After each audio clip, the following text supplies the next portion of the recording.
বাড়ি ফিরতে গিয়ে বিপদের মুখে দীপা ও লাবণ্য, শেষ মুহূর্তে বাঁচাতে এলো রূপা। হ্যাঁ বন্ধুরা, আমরা এমনটাই দেখতে পাবো অনুরাগের ছোঁয়া ধারাবাহিকের আগামী পর্বগুলোতে। শেষ পর্যন্ত লাবণ্য পৌঁছে যায় সেই আশ্রমে দীপার কাছে। লাবণ্যের ডাকে জ্ঞান ফিরে আসে দীপার, আর লাবণ্য দীপাকে পেয়ে আনন্দে আত্মহারা হয়ে দীপাকে জড়িয়ে ধরে আকুল হয়ে কাঁদতে থাকে। দীপা বলে, মা মা সোনা রূপা কেমন আছে? তখন লাবণ্য দীপাকে সবটা জানায়, আর রূপা বানের জলে ভেসে গেছে জানতে পেরেই দীপা একেবারে ভেঙে পড়ে। দীপা কি করবে কিছুই বুঝতে পারে না।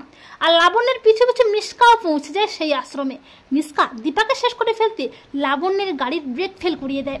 এরপর লাবণ্য দীপাকে নিয়ে গাড়িতে ওঠে, কিন্তু ড্রাইভার বলে গাড়ির ব্রেকটা ধরছে না। তখন গাড়িটা এসে একটা গাছে ধাক্কা লাগে, আর লাবণ্য গাড়ি থেকে মাটিতে পড়ে যায়। রক্তাক্ত অবস্থায় লাবণ্য অজ্ঞান হয়ে পড়ে থাকে মাটিতে।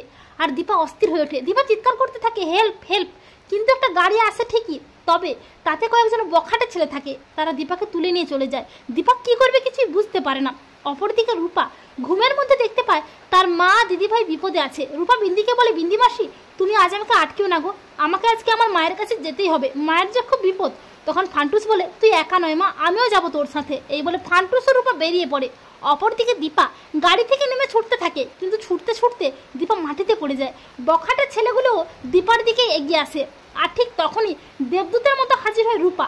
রূপা ও ফান্টুস গুন্ডাদের আচ্ছা করে রামধোলাই দেয়, আর রূপাকে দেখে চমকে ওঠে দীপা।